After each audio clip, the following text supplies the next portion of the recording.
नमस्कार, मैं हूं आंचल श्रीवास्तव और आप देख रहे हैं 4 टीवी न्यूज। स्वागत है आपका हमारे खास बुलेटिन हमारा उत्तर प्रदेश पर।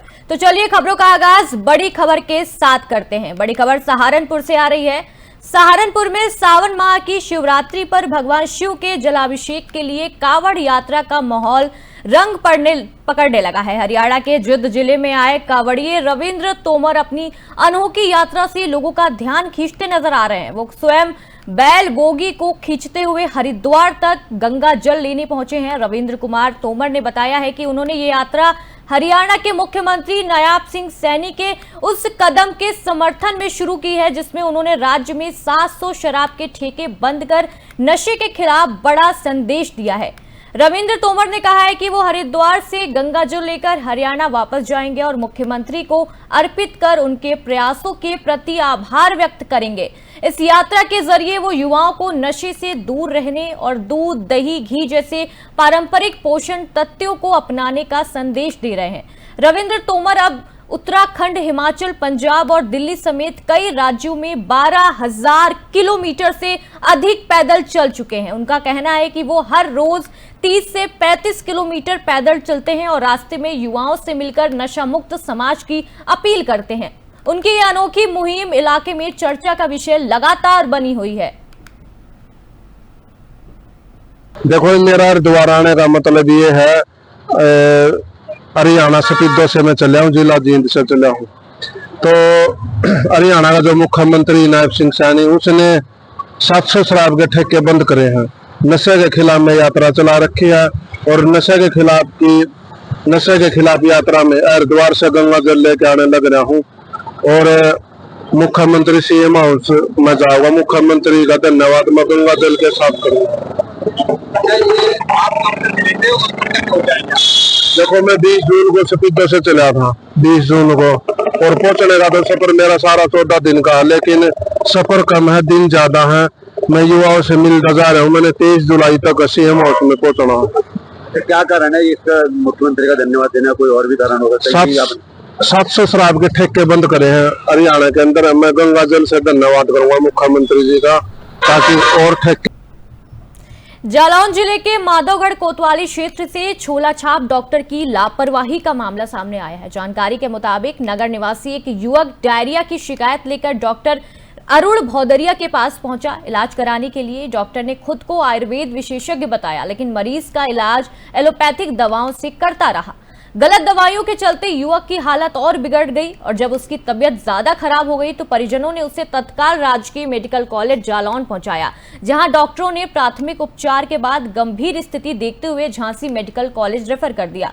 परिजनों ने आरोप लगाया कि डॉक्टर बिना डिग्री के लोगों का इलाज करता है और आयुर्वेद के नाम पर एलोपैथिक दवाई देकर मरीजों की जिंदगी से खिलवाड़ कर रहा है। मामले की जानकारी पुलिस को भी दी गई है और स्थानीय प्रशासन से इस झोला छाप डॉक्टर पर सख्त कार्रवाई की मांग की जा रही है। घटना के बाद इलाके में लोगों में आक्रोश है और स्वास्थ्य विभाग पर भी सवाल खड़े हो रहे हैं। कल बुखार आओ, हाँ, फिर रात में दस्त लगी, फिर सवेरे बोतल चढ़वाई। किससे चढ़वाई थी बोतल? अरुण भदौरिया कौन है? मानवगढ़ की कौन है वो? डॉक्टर हैं। अच्छा, तो उन्होंने बोतल चढ़ाई थी, फिर उसके बाद क्या हुआ? उसके बाद हम चले गए, गौशाला में रहा। अच्छा, जैसा हमें खबर पहुँची कि जल्दी आओ घर, हालत बहुत। अच्छा, उसके बाद हालत ख़राब हो गई। अच्छा, तो क्या उनकी दवा असर नहीं करी? दवा हमारे तक बोतल घुसी आती है। अच्छा, उसके बाद बोतल चढ़ने के बाद हालत ज़्यादा ख़राब हो गई? हाँ, और का तब तो हिनन ले ही भागी माधोगढ़ ले गए, तो रेफर कर दो। कल बुखार आओ। हाँ,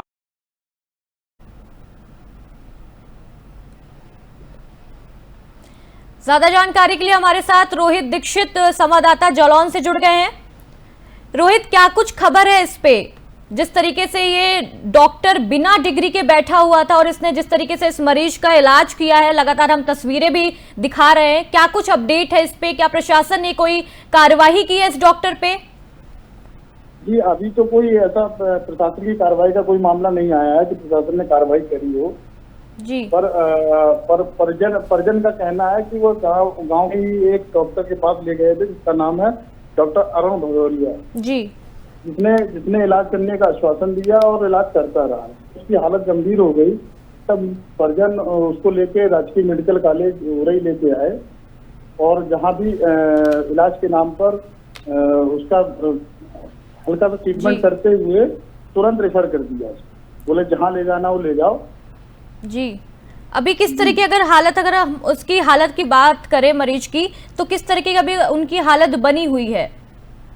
अभी तो वो झांसी मेडिकल कॉलेज ले गए हैं, वहाँ उनकी हालत में थोड़ा सुधार है, पर कहीं ना कहीं लापरवाही का मामला ये आता है कि इतनी गंभीर हालत में अगर देखिए डॉक्टर को सोचना चाहिए, मेरा मानना है कि डॉक्टर को सोचना चाहिए कि मैं इसको सही कर सकता हूँ या नहीं। अगर नहीं सही कर सकता है तो इसको प्राथमिक उपचार देके आगे के लिए रिफर कर दे।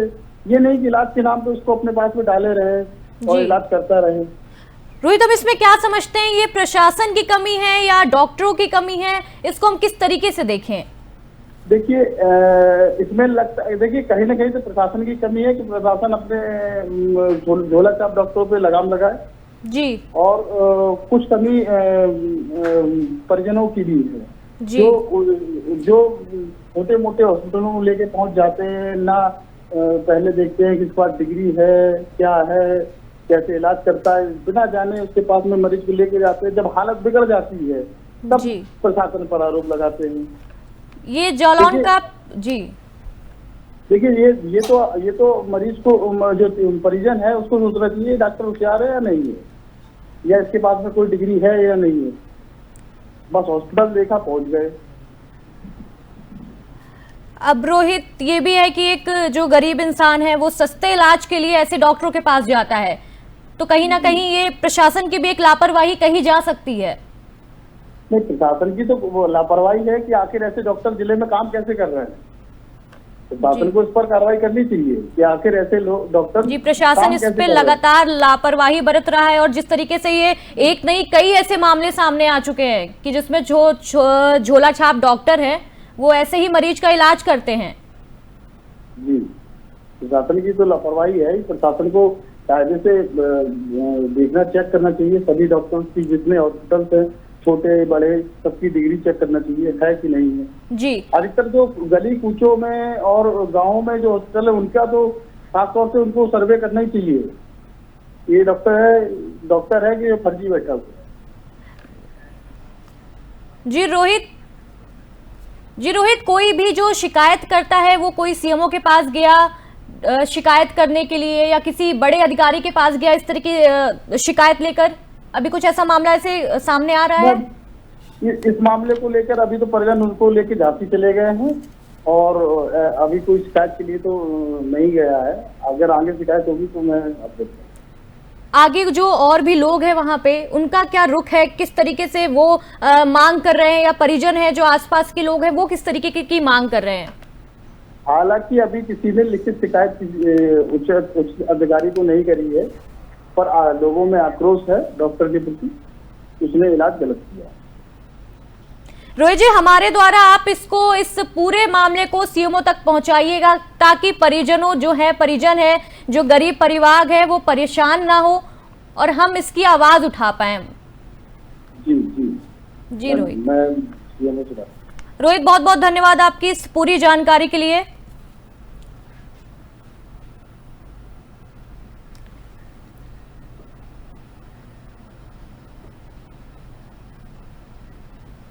अगली खबर भी जालौन से आ रही है। जालौन नगर में एक दर्दनाक हादसे ने परिवार की खुशियां छीन ली। जानकारी के मुताबिक घर में लगे कूलर में अचानक करंट दौड़ गया, जिसकी चपेट में आकर एक युवक गंभीर रूप से झुलस गया। परिजनों ने आनन फानन में युवक को नजदीकी अस्पताल पहुंचाया, लेकिन डॉक्टरों ने उसे मृत घोषित कर दिया। युवक की अचानक मौत से परिवार में कोहराम मच गया है और पूरे मामले में मातम पसरा हुआ है। घटना की सूचना मिलते ही स्थानीय पुलिस मौके पर पहुंची और शव को कब्जे में लेकर पोस्टमार्टम के लिए भेज दिया गया है। पुलिस ने हादसे की वजह जानने के लिए बिजली उपकरणों की जांच शुरू कर दी है ताकि करंट लगने के कारणों का पता लगाया जा सके। इस हादसे ने इलाके में लोगों की घर में इस्तेमाल हो रहे इलेक्ट्रिक उपकरणों को लेकर सतर्कता कर दी है। परिजनों को रो रो कर बुरा हाल बताया जा रहा है। आसपास के पड़ोस के लोग भी परिवार को ढाढ़स बांधने में जुटे हुए हैं। पुलिस ने कहा है कि पोस्टमार्टम रिपोर्ट के आधार पर आगे की कार्रवाई की जाएगी। अर्जुन मृतक का नाम है, नारोवार उसका मोहल्ले से है, उम्र लगभग विशाल सामुदायिक स्वास्थ्य केंद्र जा रहा हूँ, मृत अवस्था में लेके आया हूँ जी। इसके उपरांत उसको चेक किया गया, क्योंकि मरीज में कुछ था नहीं, इसलिए हमने आगे की कार्रवाई के लिए पुलिस को सूचना भी दी है, जो कि पोस्टमार्टम के बाद बताया जाएगा तो मैं किस कारण। सहारनपुर पुलिस को प्रॉपर्टी डीलर सुरेश राणा हत्याकांड में एक बड़ी कामयाबी हाथ लगी है। पुलिस ने हत्याकांड की सुपारी देने वाले दोनों बदमाशों को मुठभेड़ के बाद गिरफ्तार कर लिया है। पुलिस के मुताबिक दोनों 50-50 हजार रुपए का इनाम घोषित था। मुठभेड़ के दौरान पुलिस की जवाबी कार्रवाई में दोनों बदमाशों के पैरों में गोली लगी है, जिसके बाद उन्होंने तुरंत इलाज के लिए अस्पताल में भर्ती कराया गया है। पुलिस ने इसके पास से तमंचे, जिंदा कारतूस और खोखा कारतूस बरामद किए हैं। इससे पहले हत्याकांड का अंजाम देने वाले मुख्य आरोपी अरमान उर्फ दीपू उर्फ सिप्पी और 1 लाख के इनामी बदमाश को भी पुलिस ने मुठभेड़ में गिरफ्तार कर लिया था। पूरा मामला थाना गांगलेड़ी क्षेत्र का है, जहां कुछ दिन पहले प्रॉपर्टी डीलर सुरेश राणा की गोली मारकर हत्या कर दी गई थी। पुलिस अब इस केस से जुड़े बाकी आरोपियों की तलाश में लगातार जुटी हुई है और जल्दी पूरे नेटवर्क का पर्दाफाश करने की तैयारी में है। घटना के बाद से इलाके में लोगों में दहशत का माहौल था, लेकिन पुलिस की इस कार्रवाई से लोगों ने राहत की सांस ली है।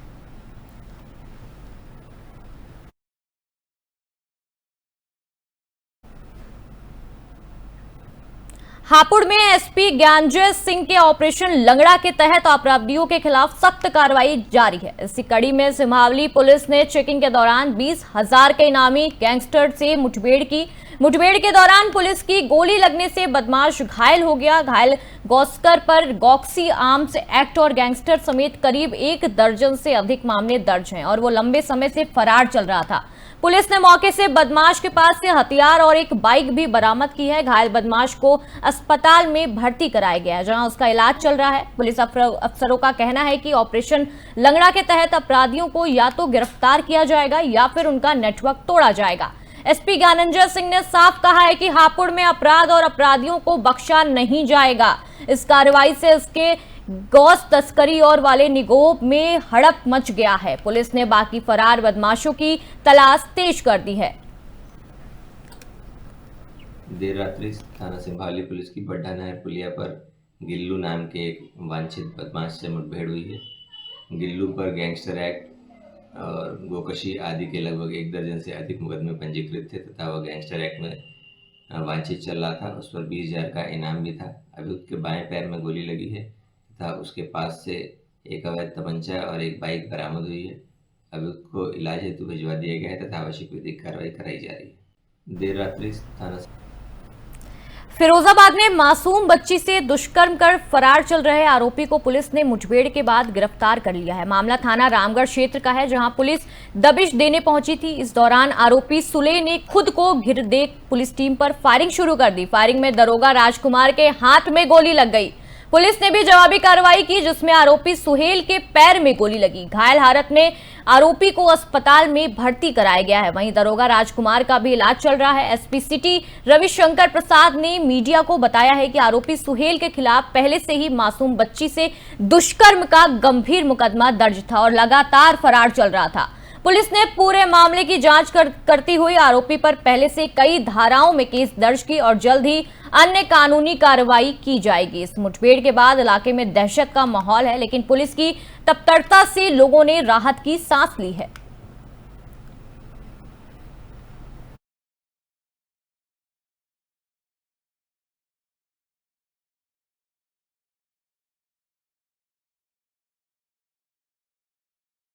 देखिए, सुहेल है, ये कोहिनूर रोड थाना रामगढ़ क्षेत्र का रहने वाला है। रामगढ़ थाना क्षेत्र में ही इसने एक 5 साल की बच्ची के साथ दुष्कर्म की घटना को अंजाम दिया था, जिसमें बच्ची के पिता के तहरीर के आधार पर उचित धाराओं में अभियोग पंजीकृत किया गया था और लगातार रामगढ़ पुलिस इसकी तलाश कर रही थी। इसके यहाँ संभावित स्थानों पर दबिश दी जा रही थी। आज सूचना ये मिली कि हसमत नगर क्षेत्र में खेतों में जंगलों में छुपे छुपाई घूम रहा है। इस सूचना पर रामगढ़ पुलिस ने यहाँ दबिश दी है। पुलिस को देखते ही इसने पुलिस के ऊपर फायरिंग कर दी, जिसमें रामगढ़ थाना क्षेत्र के एसआई राजकुमार के हाथ में गोली लगी है। आत्मरक्षार्थ में पुलिस ने भी फायरिंग की, जिससे सुहेल के पैर में गोली लगी है। तत्काल इसको ट्रामा सेंटर में इलाज हेतु भेजा गया है, जहाँ पुलिस सुरक्षा में इसका इलाज चल रहा है। साथ ही यसाई राजकुमार का भी इलाज हॉस्पिटल में चल रहा है, इसको भी एडमिट कराया गया है। सुहेल के पास से जो बरामदगी हुई है, एक अवैध तमंचा 315 बोर, 2 खोखा और 2 जिंदा कारतूस बरामद हुआ है। देखिए सुहेल है, ये कोहिनूर। संभल जिले के थाना बुनियाठेड़ क्षेत्र के गांव नगलिया बल्लू में दबंगई का मामला सामने आया है। घटना 7 जुलाई की रात करीब 9 बजे की है, जब गांव निवासी रोहताश पुत्र स्वर्गीय पीताम्बर सिंह अपने घर पर बैठा था। इसी दौरान गांव के एक पप्पू दिवाकर अपने भाइयों गोविंद और अरविंद के साथ वहां पहुंचा और गाली गलौज करने लगा। रोहताश ने विरोध किया तो दबंगों ने लाठी डंडों और धारदार हथियार से उस पर हमला बोल दिया। इस मामले में रोहताश गंभीर रूप से घायल हो गया। शोरगुल सुनकर परिवार और आसपास के लोग पहुंचे, पर किसी तरह दबंगों को दहेड़ा। जाते जाते आरोपी जान से मारने की धमकी देते हुए चले गए। परिजन घायल रोहताश को लेकर थाना बुनियाठेड़ पहुंचे, जहां मेडिकल परीक्षण के बाद पुलिस ने मुकदमा दर्ज कर लिया है। रोहताश ने पुलिस से न्याय की गुहार लगाई है और आरोपियों के खिलाफ कड़ी कार्रवाई की मांग की है। इस घटना से गांव में दहशत का माहौल है और लोग आरोपियों की गिरफ्तारी की मांग कर रहे हैं।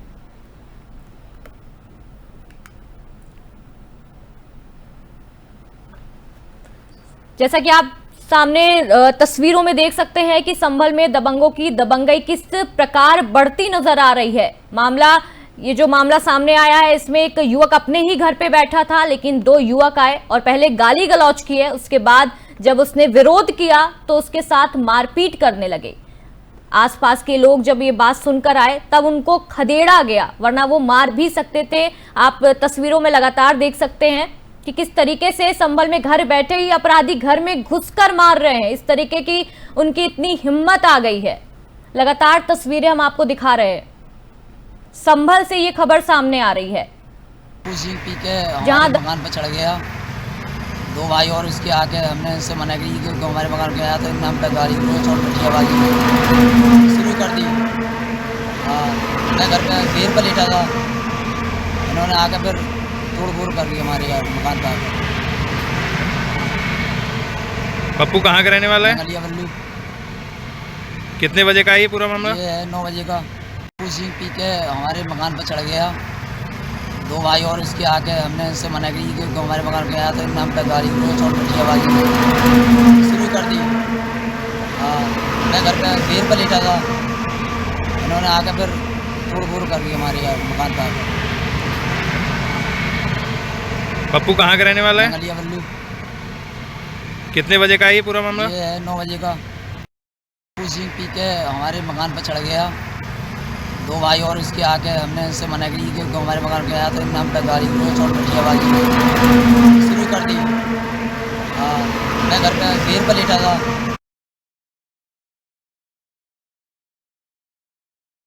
जैसा कि लगातार आप तस्वीरों में देख सकते हैं कि गांव नगलिया बल्लू में रोहताश पर हमला हुआ है। रोहताश अपने घर पर बैठा था, वहीं पप्पू और उसके भाई वहां पे आते हैं और गाली गलौज करते हैं। उसके बाद उसको मारने की भी धमकी देते हुए जाते हैं। लगातार हम तस्वीरें आपको सामने दिखा रहे हैं, स्क्रीन पर दिखा रहे हैं। संभल से ये मामला सामने आया है कि अब लोग अपने घर पर ही सुरक्षित नहीं हैं।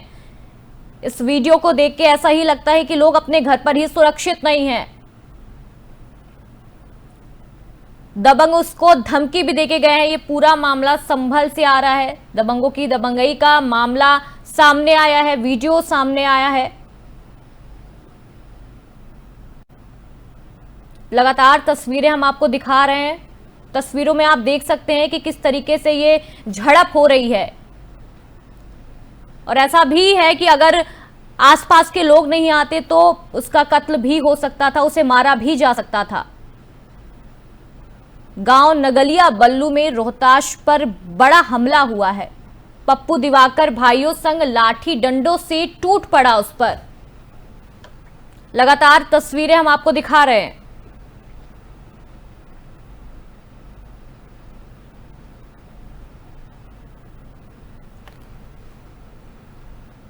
लगातार तस्वीरों में आप देख सकते हैं कि किस तरीके से ये हुड़दंग मचा रहे हैं और उसके घर पे घुस के उसके साथ मारपीट कर रहे हैं। इस तरह की खबर संभल से आ रही है। लगातार वीडियो हम आपके सामने चला रहे हैं, लगातार हम आपको दिखा रहे हैं कि किस तरीके से ये मारपीट, घर में घुसकर ये मारपीट हुई है, कहीं बाहर भी नहीं हुई है।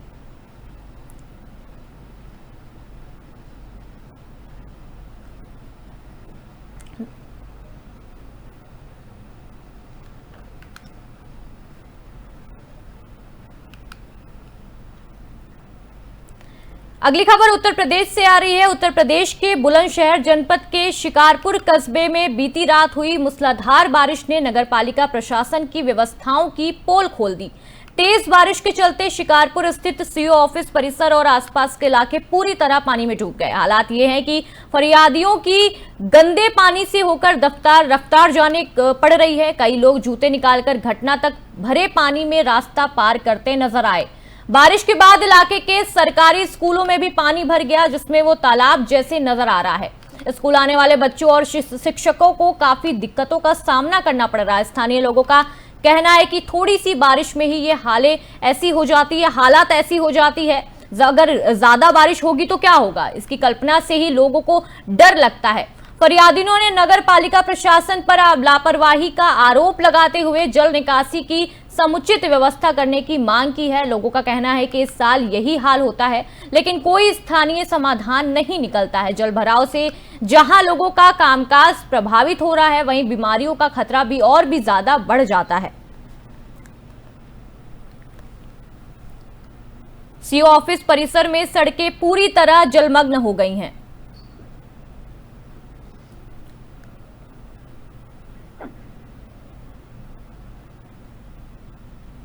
इसकी ज्यादा जानकारी के लिए हमारे साथ कपिल सिंह संवाददाता बुलंदशहर से जुड़ गए हैं। कपिल सिंह, आपको मेरी आवाज आ रही है?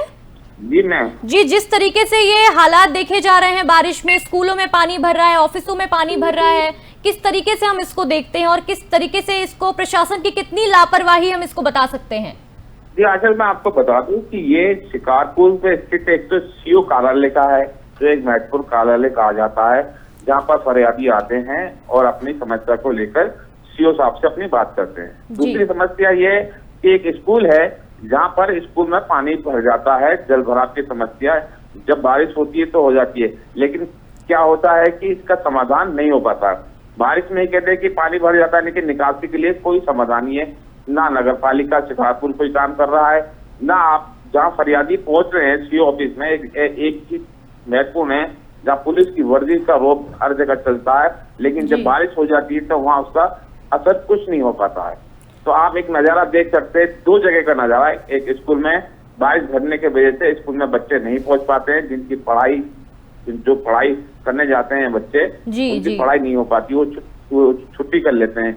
उनका एक बहाना बन जाता है बच्चों का कि आज तो पानी भर गया, स्कूल में नहीं जाना। लेकिन ये समस्या हर बारिश में होती है, लेकिन इसका समाधान अभी तक ना कोई नगर पालिका कर पाया, ना कोई प्रशासन कर पाया, ना इसमें किसी और का ध्यान नहीं है। जी, हम लगातार ये जो वीडियो है उसमें भी देख पा रहे हैं कि जो प्रशासन है उनके ही कक्ष में पानी भर रहा है, उनके ही ऑफिस में पानी भर रहा है। किस तरीके से इसका समाधान होगा? इसका समाधान जब हमने बात करी, सीओ साहब से भी बात करी, तो उन्होंने कहा कि बारिश होने की वजह से जल भराव की समस्या हो जाती है, लेकिन कुछ देर बाद पानी यहाँ से निकाल की जरूरत। लेकिन जल भराव की समस्या तो हो जाती है, लेकिन इसका निकासन का कोई समाधान है या नहीं है, तो इस पर किसी अधिकारी का कोई जवाब नहीं है। जी, जितनी बार ये मानसून आता है उतनी बार ये समस्या आती होगी, लेकिन अभी तक इसका कोई समाधान नहीं हो पाया। नहीं, इसका कोई समाधान नहीं है। हर साल की समस्या है, हर साल की समस्या। और इसका एक सबसे बड़ी बात यह है कि कोई नगर पालिका, जहाँ नगर पालिका का दायित्व है, नगर पालिका इस पर कोई काम नहीं कर रहा। नगर पालिका काम नहीं कर रहा या करना नहीं चाहता, या कोई और दिक्कत सामने आ रही है कि काम हो नहीं पा रहा? जिस पे दायित्व है, जिस पे दायित्व, अगर निकासी का दायित्व है तो नगर पालिका पर जाएगा। अब पुलिस प्रशासन, पुलिस का दायित्व ये है कि वो नगर पालिका से कहेगा, लेकिन नगर पालिका के कोई कर्मचारी या नगर पालिका का कोई अधिकारी कहने को राजी नहीं है कि पानी भरा तो है, लेकिन इसका निकासी कैसे होगी, इसका कोई समाधान ना नगर पालिका के पास है। जी, अगर सरकारी कर्मचारियों की नहीं सुनी जा रही, अफसरों की नहीं सुनी जा रही, तो क्या आम जनता की अपील सुनी जाएगी? ऐसा तो आम जनता की अपील बिल्कुल नहीं सुनी जाएगी। आप देख सकते हैं जब पुलिस का ये हाल है, पुलिस विभाग के ऑफिस में पानी भर गया है और पुलिस विभाग के ऑफिस के पानी नहीं निकल पा रहा है। और दूसरी बात, ये सबसे बड़ी बात है, जहाँ पढ़ाई के लिए जो माना जाता है जहाँ वहाँ पानी भर गया है और वहाँ के लिए भी कोई समाधान नहीं है किसी के पास भी। तो उससे बड़ी आप देख सकते हैं सरकार की स्थिति क्या है। ठीक है कपिल, आपका बहुत बहुत शुक्रिया ये सारी जानकारी देने के लिए। हम आशा करते हैं कि प्रशासन अगर इसे देखेगा, नगर पालिका इसे देखेगा, ऐसे वीडियो देखेगा तो शायद कुछ एक्शन ले पाए। अगली खबर का रुख करते हैं। अगली खबर बिजनौर से आ रही है। बिजनौर जिले के थाना मंडावर क्षेत्र के चहाड़वाला गांव में उस वक्त हड़कंप मच गया जब एक मगरमच्छ रिहायशी इलाके में घुस आया। जैसे ही लोगों ने मगरमच्छ को देखा, गांव में दहशत का माहौल बन गया और मौके पर भारी भीड़ जमा हो गई। कई लोग दूर से मगरमच्छ को देखने के लिए पहुंचे, लेकिन कोई उसके पास जाने की हिम्मत नहीं जुटा पाया। ग्रामीणों ने तुरंत वन विभाग को सूचना दी ताकि मगरमच्छ को सुरक्षित पकड़कर वापस नदी या जंगल में छोड़ा जा सके। स्थानीय लोगों का कहना है कि इलाके में पहले भी मगरमच्छ देखे जाने की घटनाएं सामने आई हैं, लेकिन इस बार मगरमच्छ गांव के अंदर तक पहुंच गया, जिससे लोग खासे डर गए। गांव वालों ने प्रशासन से जल्द मगरमच्छ को पकड़ने और लोगों की सुरक्षा के लिए उचित कदम उठाने की मांग की है। वन विभाग की टीम मौके पर पहुंचने वाली है और मगरमच्छ को पकड़ने की तैयारी में जुटी हुई है। फिलहाल गांव में लोग बच्चे और मवेशियों को लेकर खास सतर्कता बरत रहे हैं ताकि कोई अनहोनी ना हो पाए।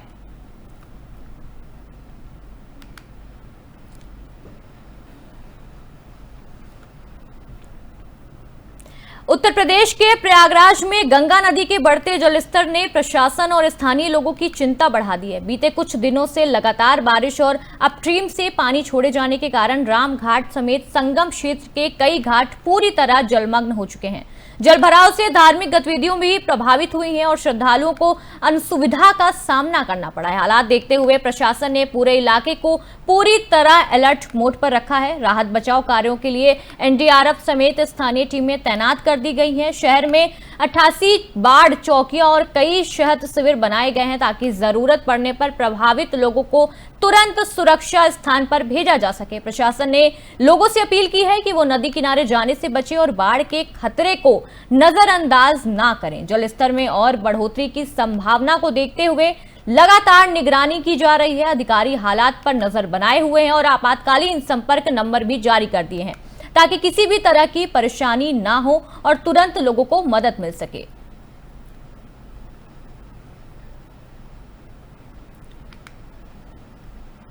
उत्तर प्रदेश के बांदा जिले में दबंगों का आतंक एक बार फिर सामने आया है। शहर कोतवाली क्षेत्र के मृदंग पैलेस के पास कुछ दबंगों ने पुरानी रंजिश को लेकर एक युवक को सरेआम लाठी डंडों से पीट कर लहूलुहान कर दिया। हमलावर योजना बनाकर युवक पर टूट पड़े और देखते ही देखते बुरी तरह घायल कर दिया। इस घटना का वीडियो सोशल मीडिया पर तेजी से वायरल हो रहा है, जिससे इलाके में दहशत का माहौल है। घटना की जानकारी मिलते ही पुलिस मौके पर पहुंची और घायल युवक को अस्पताल में भर्ती कराया गया।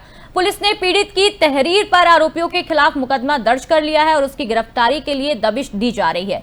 स्थानीय लोगों का कहना है कि इस तरह सरेआम गुंडागर्दी से कानून व्यवस्था पर सवाल खड़े हो रहे हैं। पुलिस अधिकारी ने भरोसा दिलाया है कि आरोपियों को जल्द से जल्द गिरफ्तार कर सख्त कार्रवाई की जाएगी ताकि इलाके में कानून का डर बना रहे और लोग सुरक्षित महसूस करें। रात 6-7-25 की रात लगभग 10 बजे चौकी क्षेत्र मर्दननाका थाना कोतवाली बांदा में दो पक्षों में आपस में विवाद हुआ था और वो मारपीट हुई थी। इसमें दोनों ही पक्ष युवक हैं। इस संबंध में सुसंगत धाराओं में मुकदमा थाना कोतवाली बांदा में पंजीकृत किया गया है। वो विधिक कार्रवाई की जा रही है। लॉ एंड ऑर्डर की कोई समस्या नहीं है। तो ये थी उत्तर प्रदेश की आज की बड़ी खबरें। ऐसे ही खबरों का सिलसिला जारी रहेगा। आप देखते रहिए 4 TV न्यूज। नमस्कार।